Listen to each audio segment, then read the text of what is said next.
So let's talk about how the oil and gas sector fared in 2015. As I said, I have the president of the Nigeria Liquefied Petroleum Gas Association here with me in the studio, Mr. Dayo Additional. Mr. Additional, thank you so much for coming on the program this morning. So looking at those stocks, some of them actually deal with gas, but mostly oil producing, stocks. So how would you say the oil and gas stocks fared for 2016, looking at it on a broader level?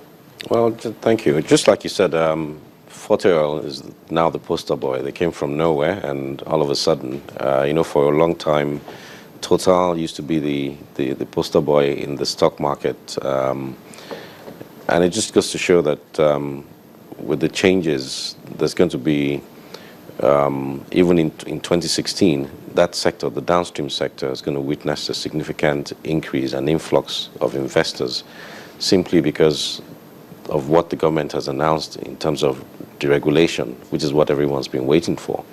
So you're going to see a whole lot of changes in that sector where a lot more players would come in, a lot more investors would come in, either investing in stocks or even setting up their own infrastructure. And you're going to see a lot more, I'd say, alliances and possibly mergers. If you look at Oando, the marketing side, you had an investment from Vivo, which is Helios. That was a strategic move between Helios, Vitol combination to go into Oando. Vitol's the trader. Oando had the outlets. So it was, they had the foresight to quickly make that investment, and that happened this year. Cool. So you're going to see those kind of things happen again next year, or even before then. Well, you have a couple of days to next year. But 2016, you definitely would see more alliances in the downstream sector. You can see that happening with Forte as well, and Mercuria.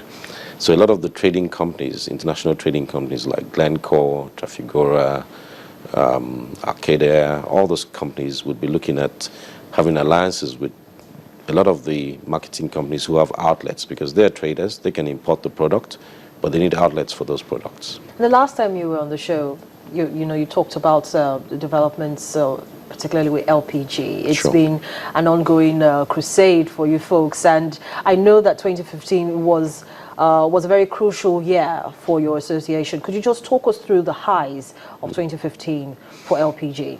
Well, I think maybe I should say the highest for us was the pronouncement by the current Minister of State for Petroleum that he's going to give free cylinders to every Nigerian next year.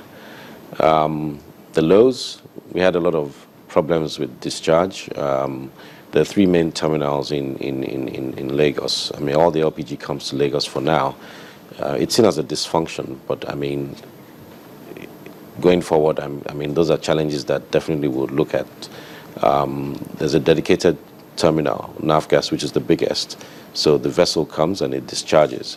But the other two terminals, NIPCO and PPMC, have more priority given to other white products because they're multi-product terminals.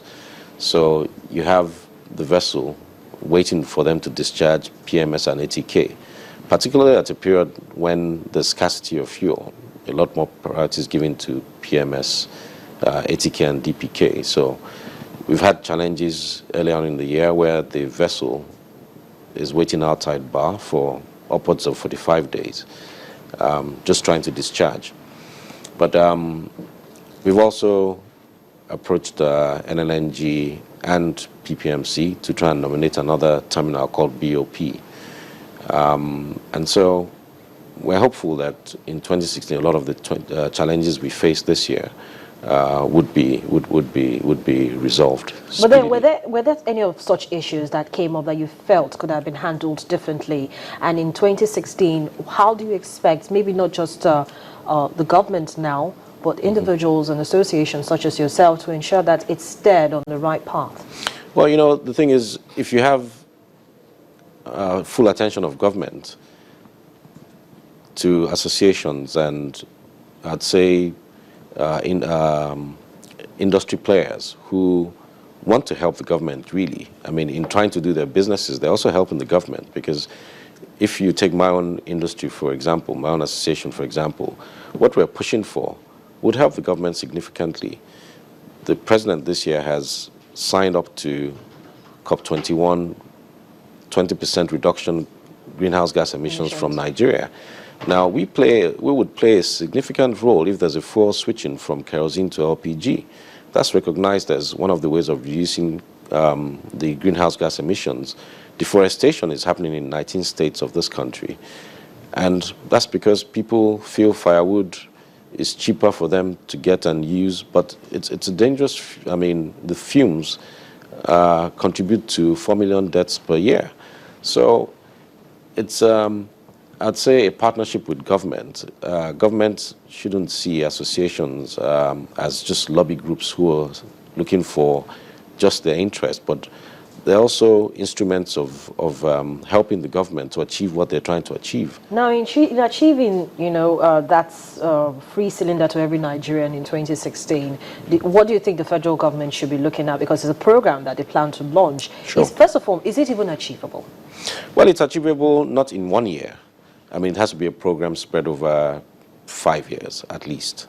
First of all, you need to create the awareness. LPG is only consumed by 5% of the population. 60% of the population uses firewood, 30% kerosene, 5% coal, and then 5% LPG.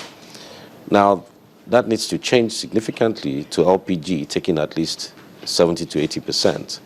So the awareness creation is significant. The policy document that says this is how we're going to roll out this program, these are the areas and these are the agencies that would contribute to the success of this program. That policy document needs to be implemented. We've been working with the National Planning Commission since November last year. The document is ready, and the Budget and Planning Ministry would now have to take that forward to the government so that they can implement that. A lot of the challenges we're facing in the sector is actually from the government side.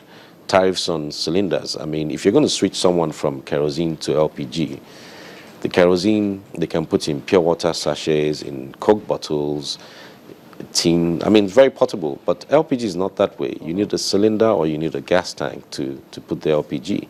So to do that, the tariffs on those equipments need to come down. The government needs to be able to stimulate growth in the sector, and then investment will come in.